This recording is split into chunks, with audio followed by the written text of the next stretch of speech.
예, 안녕하십니까. 성수나라 소원근 목사입니다.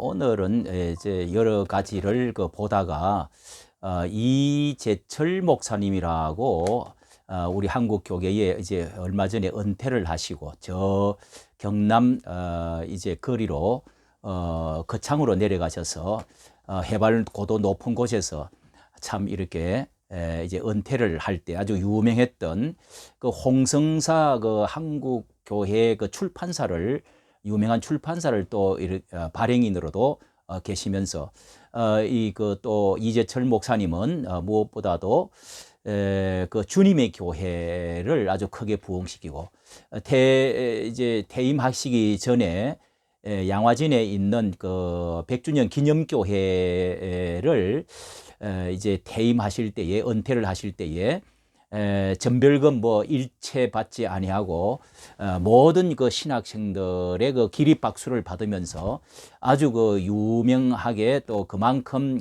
훌륭하게 목회를 잘 하셔서 정말 그 한국 교회에 큰 감동을 주었던 그런 그 분이었죠.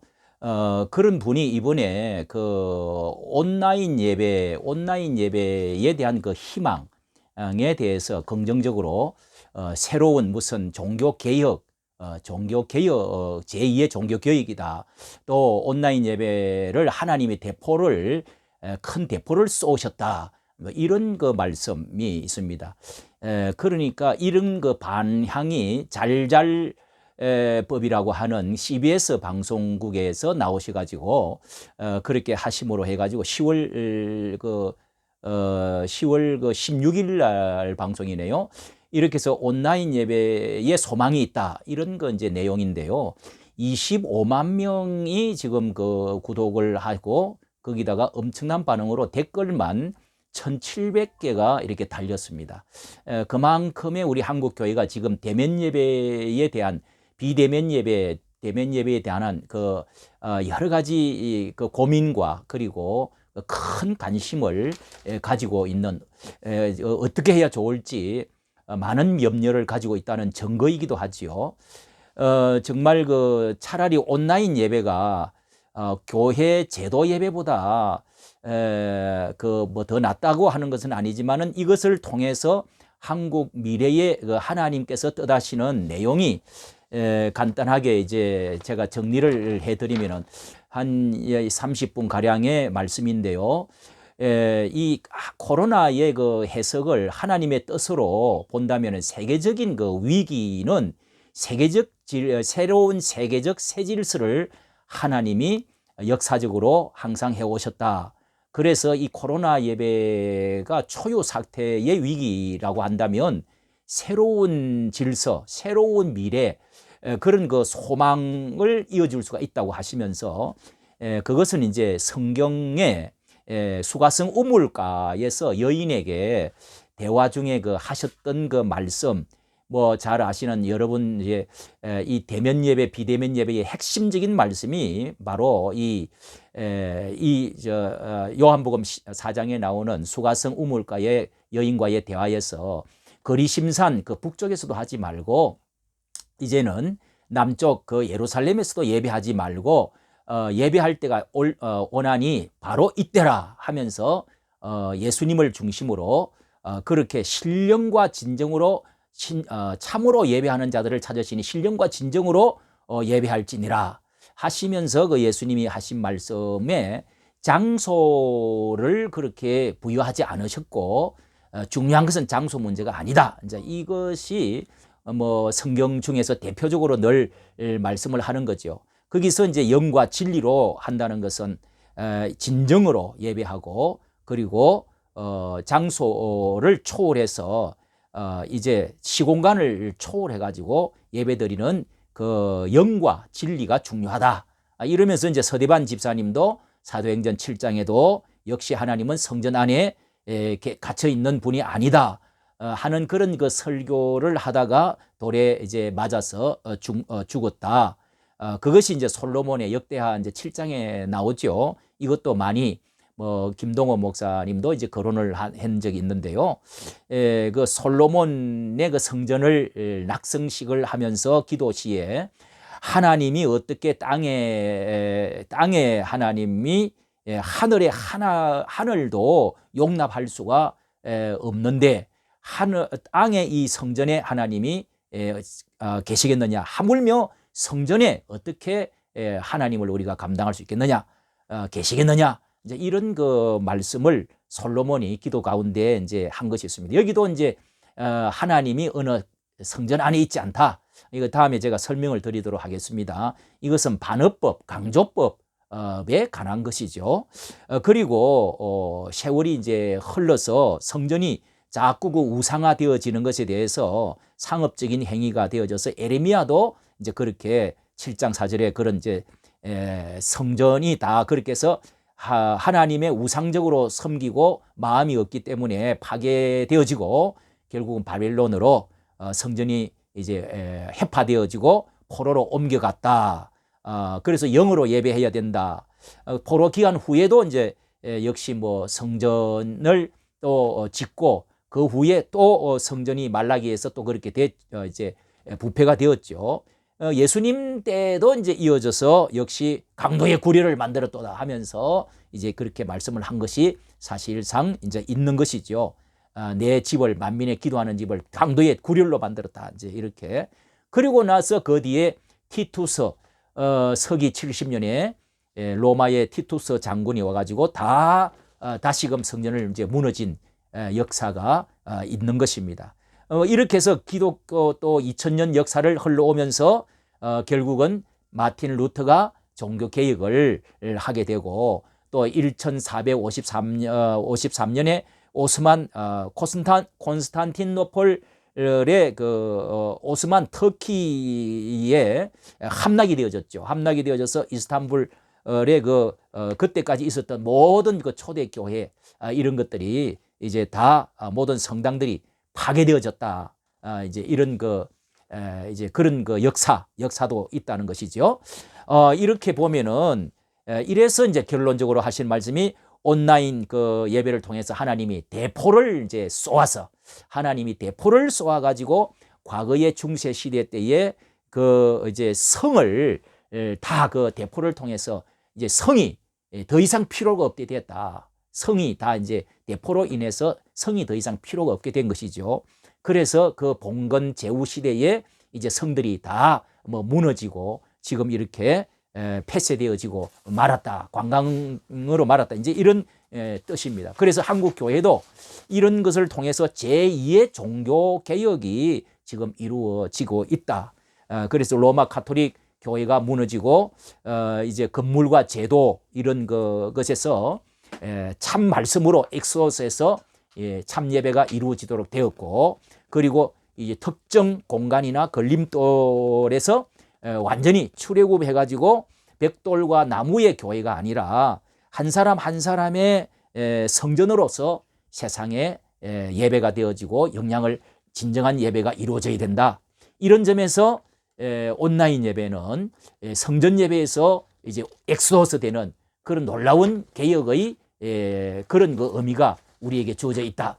이렇게 해서 이제 옹호를 하는 것이죠. 우리가 이런 것 때문에 많은 그 고민과 또 슬픔과 괴로움, 또 이 핍박 이런 것들을 또 이렇게 당하면서 굉장히 큰 우려를 하고 있는데, 목사님이 희망을 주는 듯 하면서도 많은 이렇게 온라인 예배를 지지하는, 그러니까 비대면 예배를, 이런 것은 이제 정부에서 하는 것에 이제 그 어느 정도 찬성을 또 하는 것과 연결이 있지 않겠는가, 이런 점에서 우리가 많은 참 이 또 화도 나는 사람은 화도 나고 또 그렇게 정부의 시책에 맞추는 듯하고 비대면 예배 이런 것을 찬성하는 듯한 이런 점에 있어서 저는 저도 작은 교회나마 계속적으로 한 번 빠지지 않고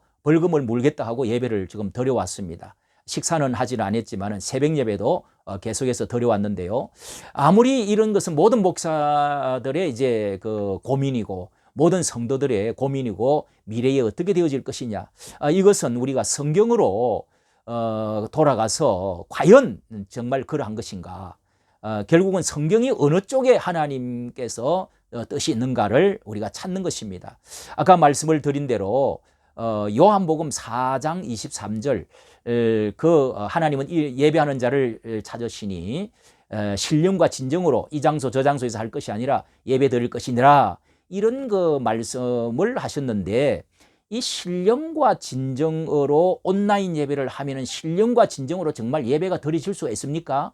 이제 우리가 몇 개월 동안 이런 정부 시책에 따라서 순응한다고 해서 온라인 예배를 처음에는 상당히 그것도 물론 하나님은 두세 사람 모인 가운데 가정 예배를 통해서도 드릴 수 있다, 그런 이런 기회에 가정도 살리고 좋게도 본 것이 있죠. 그런데 지금 몇 개월, 그리고 8개월 길게는, 그리고 몇 개월 동안 교회를 폐쇄하고 온라인 예배를 드리면서 많은 부작용이 있고 이 제대로 예배가 되지 않는다는 것을 많은 사람들이 깨달았습니다.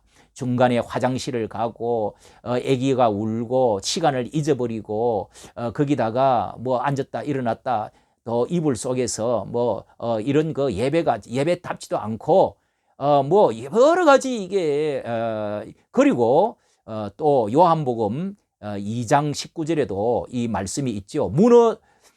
이제 이 성전을, 너희들이 이 성전을 무너뜨리라.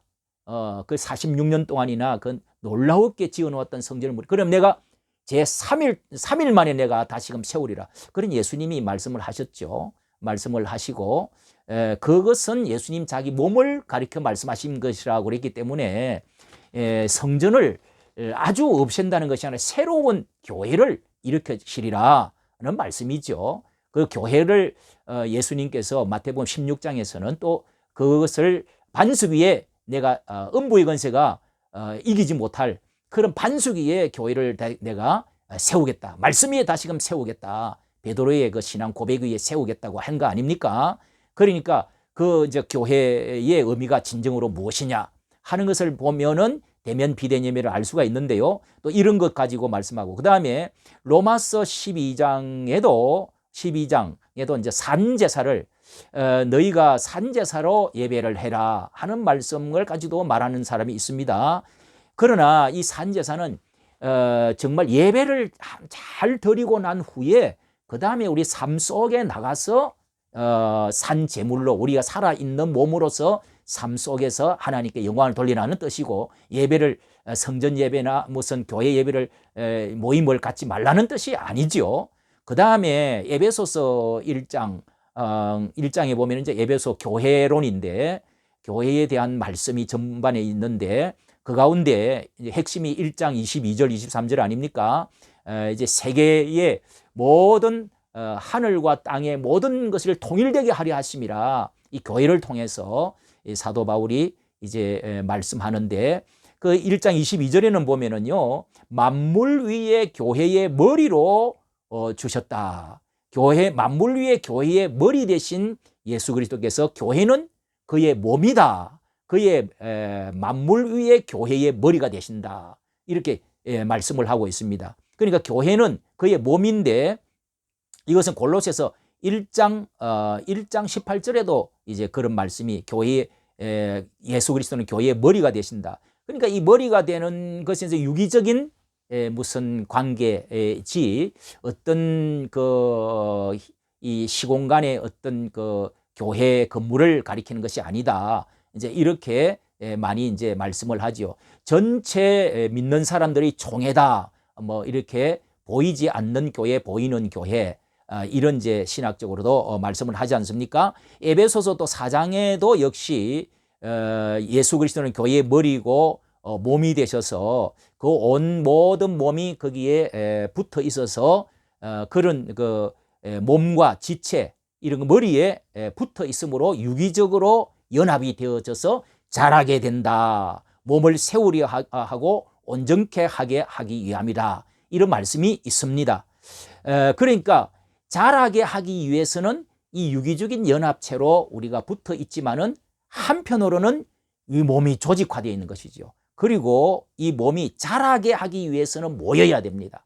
예수님이 붙어 있으라고 하지 않았습니까? 이 포도나무 비유를 말씀하시면서 붙어 있어라. 그래야 자랍니다. 거기 말씀을 보면은 사도와 선지자와 목사와 교사와 전도자로 복음 전하는 자로 직분을 주셨다. 그러니까 지금 있는 여러 직분을 주셨다는 거죠. 이 직분을 주셨다는 것은 바로 교회가 어느 정도 조직화되어 있다는 것입니다. 장로와 건사와 이제 나이 많은 이제 분을 교직에 올리는 거, 건사와 또는 이제 감독과 이런 것들이 뭐를 말합니까? 교회의 어느 정도 조직을 말하는 것이죠. 조직을 말해. 보이는 교회 이 지상에는 교회가 없을 수는 없다는 것입니다.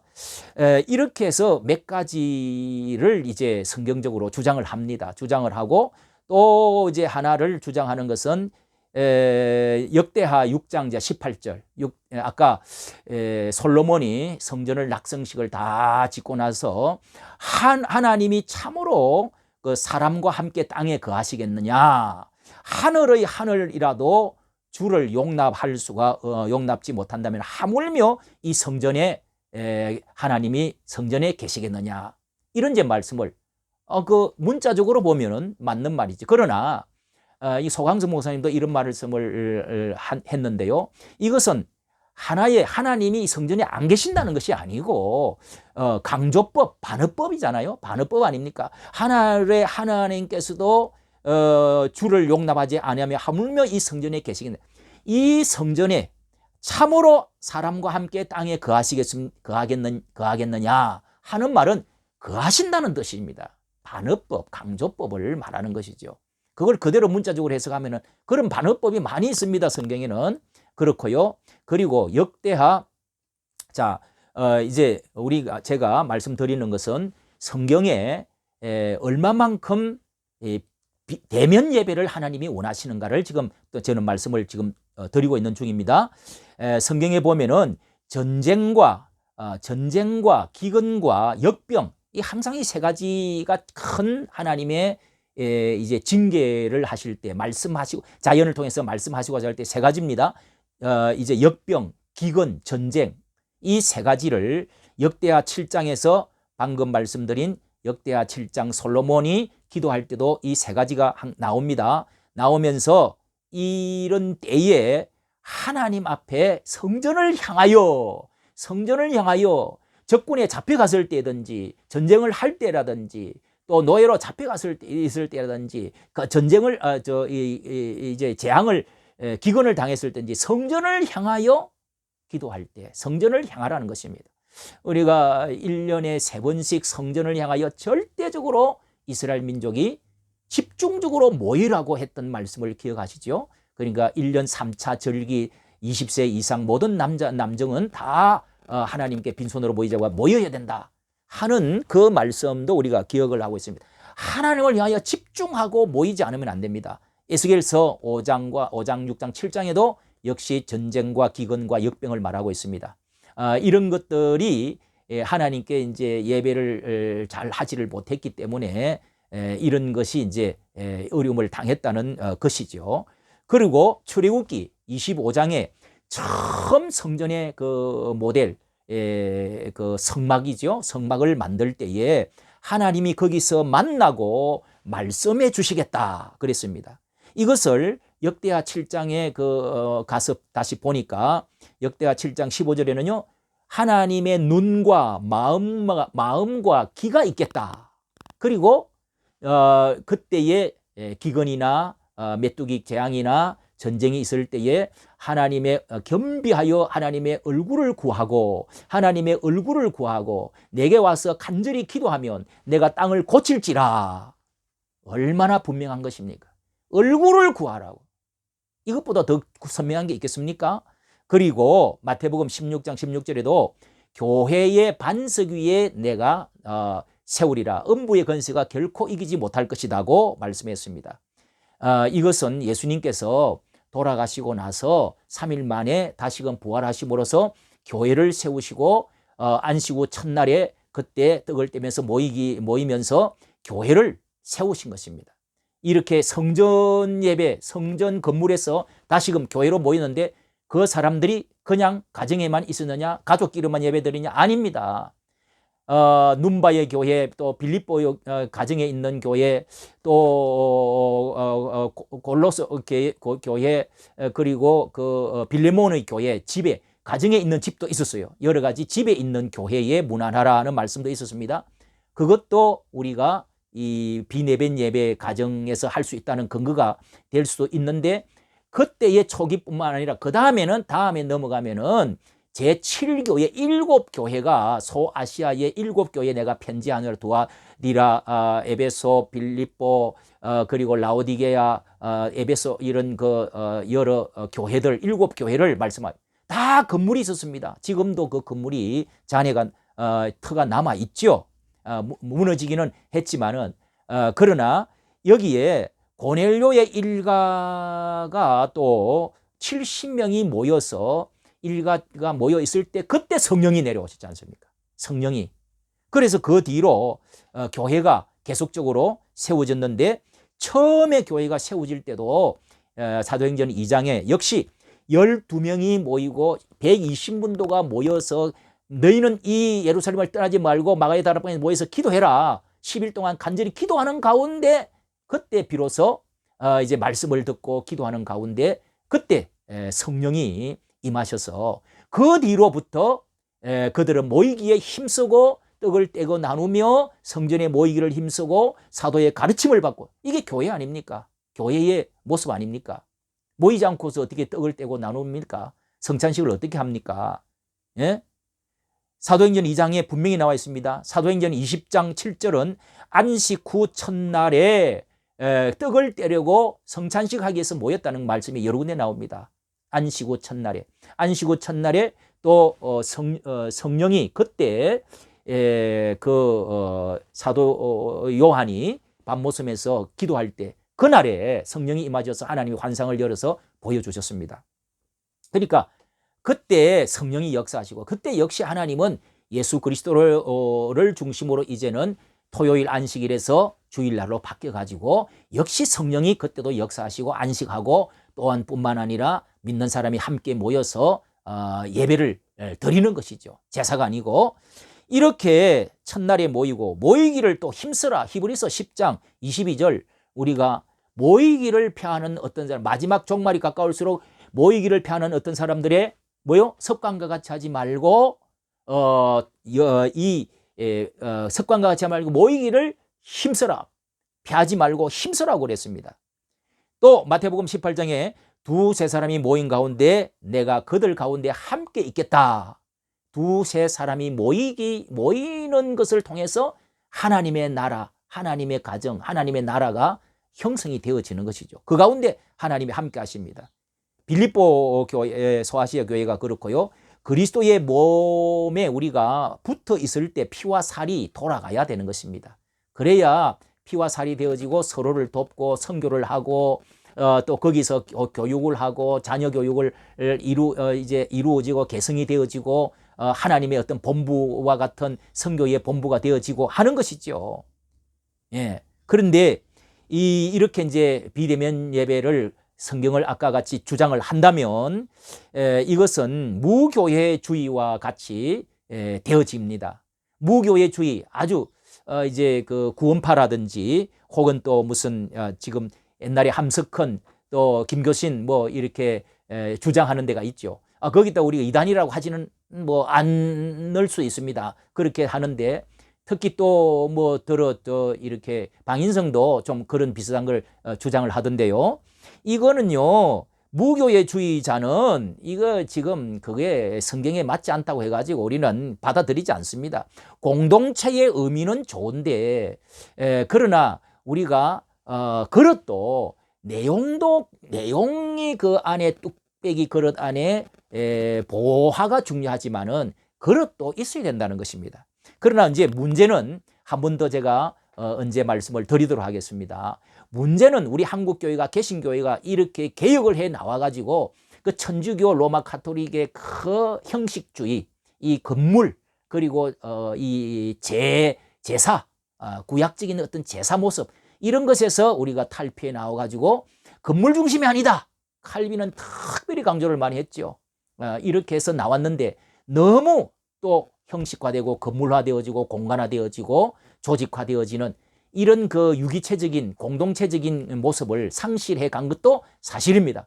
그렇다고 해서 우리가 비대면 예배를 옹호하거나 이런 거 오래 가서는 되지 않는다는 사실을, 이것을 끝까지 고수하고 우리는 하나님을 대면하는 예배를 드려야 된다 하는 것을 우리가 고집하지 않는다면 한국 교회는 그냥 무너지는 것입니다. 어떻게 지금 누가 지금 전도를 할 것이며 그 신앙 약한 사람 다 떨어져 나가고 지금 전도가 되어집니까? 교회 가자는 소리 합니까?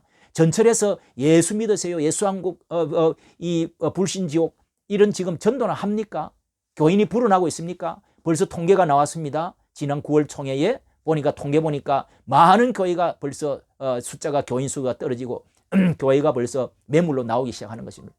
이것이 무교의주의자들이 하는 것입니다. 교회를 무너뜨리고자 하는 것입니다. 마귀의 속삭임이라고 봐야 되는 것입니다. 우리가 개혁은 하되 이런 식으로 비대면을 주장하고 여기에 종교 개혁이 있다, 여기에 하나님이 포를 쏘셨다. 우리 이재철 목사님 참 훌륭하고 존경스러운 분이지만은 정말 그 은퇴도 정말 참 존경했습니다. 그것이 오히려 마귀의 그 속삭임이 되어질 수가 있다는 것. 내가 너무 이제 그 완벽한 하나님의 은혜를 말하다가 오히려 그것이 연약한 자들을 넘어뜨리는 그런 그 교회를 허물어뜨리는 면도 있다는 사실을 꼭 이것을 한 번 더 생각해 주셔야 될 것입니다. 이렇게 교회와 교회의 건물도 우리가 비를 피하여야 되고 예배를 드리기 위해서 거기에 모임을 교제하기 위해서 건물이 필요한 것입니다. 모임이 역시 에클레시아라고 하는 것은 교회라고 하는 원래의 의미는 모임인 자체입니다. 모이기 위해서는 회당이 있어야 되는 겁니다. 그래서 과거에 교회당이라고 그랬어요. 우리 어릴 때는 교회당, 예배당 이렇게 저희들이 저희 시골 교회는 써붙였어요. 이게 이제 가장 가까운 신학적인 의미고 교회의 의미죠. 그러니까 교회는 성전이라고 말하는 거, 그런 거 뭐 성전에 거룩한 성전이 이렇게 하는 이런 것들은 우리가 조심해야 됩니다. 또 교회가 너무 조직화되고 거대화되어지는 거, 이것도 큰 문제가 있는 것이죠. 무슨 교회가 위에 뭐 교황이 있고 주교가 있고 하는 것처럼 교회 이제 원목사가 있고 수석 목사가 있고 뭐 부목사가 있고 그 밑에 또 무슨 목사가 있고 뭐 또 이렇게 또 수석 장로가 있고 그 밑에 무슨 장로가 있고, 이런 것도 우리는 이런 기회에 어쩌면은 이런 것들을 개혁해야 되죠. 교회 자동차를 그냥 계속 몰아가지고 대형 교회를 작은 교회에 다 문 앞에 차를 갖다 큰 차량 갖다 대가지고 싣고 가고 하는 이런 것은 세상에도 찾아보기 지금 대형 백화점 그렇게 하지 않습니다. 이런 거 문제가 많습니다. 이런 기회에 우리 깨어있는 우리 정말 광화문의 그 보수 우파 혹은 또 정강훈 목사님을 따르고 그러면서 또 새로운 이 한국 교회의 새로운 지형을 변화시키고자 하는 이런 좋은 기회를 가지고 오지 않았나. 큰 교회가 지금 어떤 면에서는 더 무너질 가능성도 많이 있죠. 교회가 골고루 이렇게 그 지역 교회마다 등대가 되어줄 수 있는 그런 기회가 되어졌습니다. 할렐루야. 여기까지 말씀 정치해 주셔서 감사합니다.